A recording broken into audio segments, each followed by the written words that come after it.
Hey, you ever buy a fish and get them home and realize I shouldn't have bought that fish?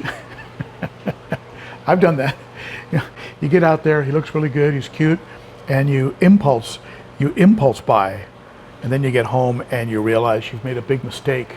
So I came up with a list that I think you might like. Some old school siphoning. And I've got to be really careful because I've got some very curious fish that will go up the siphon tube like this, like that guy right there. So I've got to be real careful, including some. So I'm using a white bucket. So if I pull a pleco up, I can actually see him and not throw him down the sink.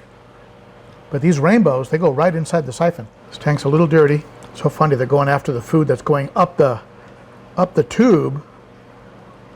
Like it's something they could go ahead and eat. I've got an eel in here too. I got to watch out, make sure I don't scoop him up. He would not like that ride up this tube.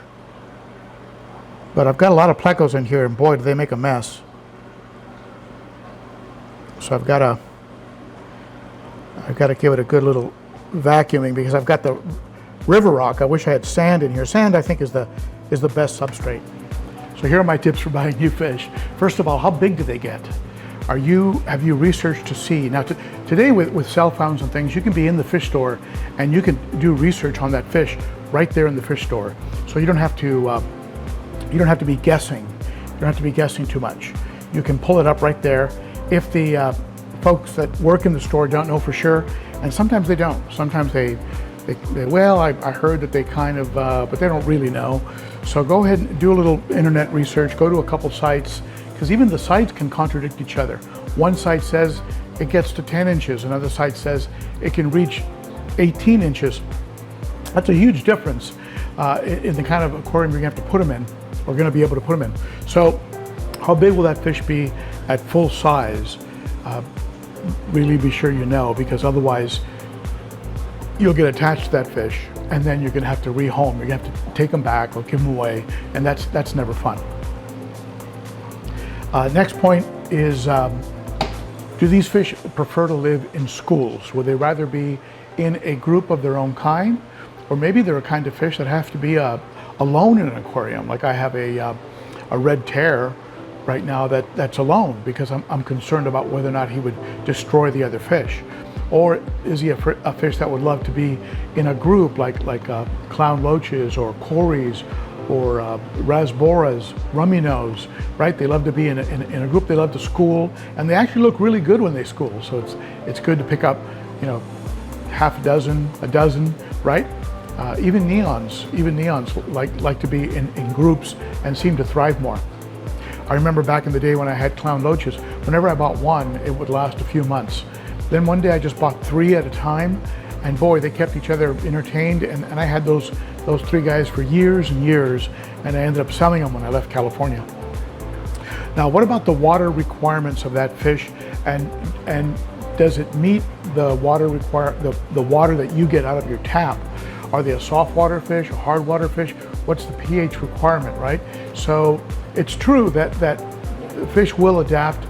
They will actually acclimate to the water that you have them in, over time, and certainly if you're buying from a local breeder, that also can help because the fish are probably familiar with comfortable with the local type of water. But the truth is if you have very, very hard water coming out of your tap and you're buying fish that require very soft water, you're going to run into some problems. You're going to probably have some issues eventually. Now, what about the food requirements of that fish? Do they need veggies? Some fish, like I've heard geos, they even like a little fruit in their diet, right? Some berries from time to time. But do they need veggies? Do they need mostly protein? And if so, how can you supply, and are you willing to actually supply that kind? Like some of these fish love sliced cucumber or zucchini, things like that. Are you willing to go ahead and cut that up and provide it to them? What about temps? Are you familiar with? Some fish actually really like it warm. I mean, let's say you get discus. Okay, discus is going to want to be in the low 80s, 82, 83. That's comfortable for a discus. You put other fish in that temperature, maybe over a long period of time, it might do unusual things to their metabolism, and they might become very uncomfortable. So just make sure that you have fish that, and aquarium fish that are temperature matched for the fish that you have. Usually 78 to 80 is comfortable for most tropical fish. Some do like it a lot hotter than that. Keep that in mind. Now, what about breeding behavior, right? Breeding behavior. Some of these fish get a little crazy when they breed. Is this that kind of fish? Is that fish going to lose its mind and try and kill everybody that comes around what they have set up as their nest?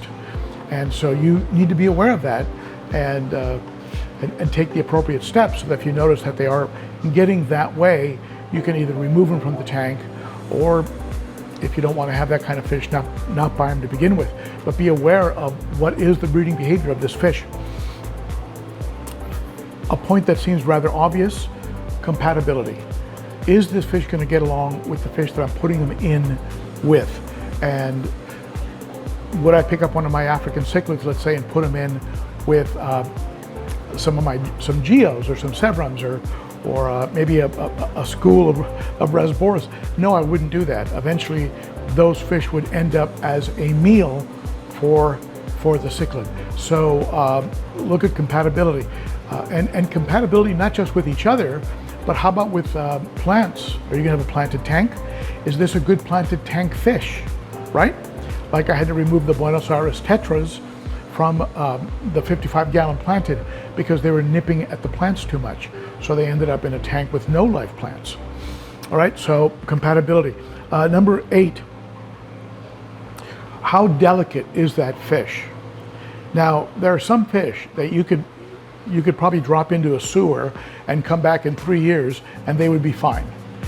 There are some fish that if the water gets a little bit murky, a little bit off, they're gonna go belly up on you. All right, how delicate or how hardy is this fish? There are exceptions, right, to every rule. Sometimes somebody buys a fish that's traditionally very delicate and lasts through all kinds of stuff. Sometimes you get a hardy fish and he dies for no apparent reason. But what's the general consensus? Do a little research. Go to some of the forums. What are people saying about that fish? All right, and do you want to have a tank full of hardy fish, or are you okay if the fish are very delicate and you're willing to do perhaps some water changes twice a week and put a little extra filtration on there, right? Load it up with plants, so the plants are helping to keep the water in real good shape, right? Now, number 9, what was the seller of the fish feeding the fish?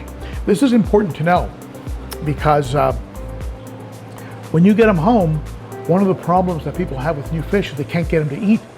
And very often that's because they didn't know what the seller was selling them. One of the things I did with both Josh and Dan, right? Josh with those blue Congo tetras, and Dan with the albino acaras, is I did communicate with them about what have you been feeding these fish, so that at least as I make some sort of transition over to what I like to feed, I can give them a little bit of what they were used to. Are they used to pellets? Are they used to flakes? So give them a little bit of what they're used to, maybe mix it in. Let's say you want to feed pellets, but they were getting flakes. Feed them some flakes mixed with the little pellets, and then eventually move them entirely over to pellets, right? So just be aware of that. Number 10, what is the color like for each of the sexes of that kind of fish? And what do I mean by that? Obviously with African cichlids, right, except for a few Mabuna exceptions, the males are going to have all the color. So you're going to want to usually buy males, unless you're going to be breeding, right? In which case you might get three to five females and a male, but usually you're going to want to get males. With other fish, it might not matter as much, but for example, with my Salvini, the fish that's on the thumbnail of this video, the females have that red belly, and it was just luck of the draw. I got home I did what I talked about in the beginning of the video. I did the research, backwards. I got them home, researched them, and found out that the females get the beautiful red belly. I didn't know that. If I had known that when I'd gone to buy the fish, I would have insisted on a female. I ended up with the luck of the draw and ended up with a beautiful female. But just be aware of, okay, what are the colors and the shapes of the fish. The Nicaragua cichlid, the males are rounder, bulkier. They get that nuchal hump, right? Which I don't particularly find that attractive. The females have a bit more of a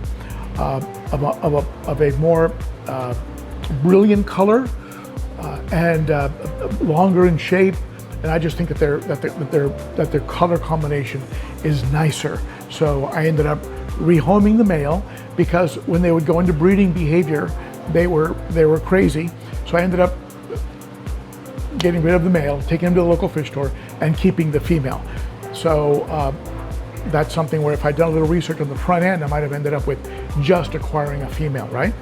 Which I would do now in hindsight. All right. So let me go ahead and get this tank refilled. Do you have any tips? Any tips on buying fish that you would share with somebody? It used to be my betta tank.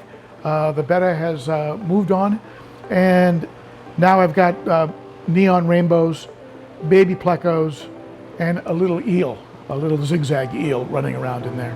So, so there you have it. Share your thoughts below. I'd appreciate it. And as always, thank you for stopping by. Be sure to hit thumbs up, subscribe, and hit that bell if you like the channel. Maybe I'll see you on Saturday at the live stream, 11 a.m. Central Time every Saturday.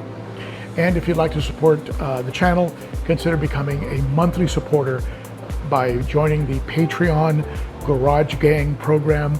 Details are in the description below. And if you'd like more information, here are my best tips, my best fish keeping tips. Here's information on water changes. And if you want to subscribe, hit me in the mug right here. All right? Thank you, my friends. And I'll see you again soon. Bye-bye.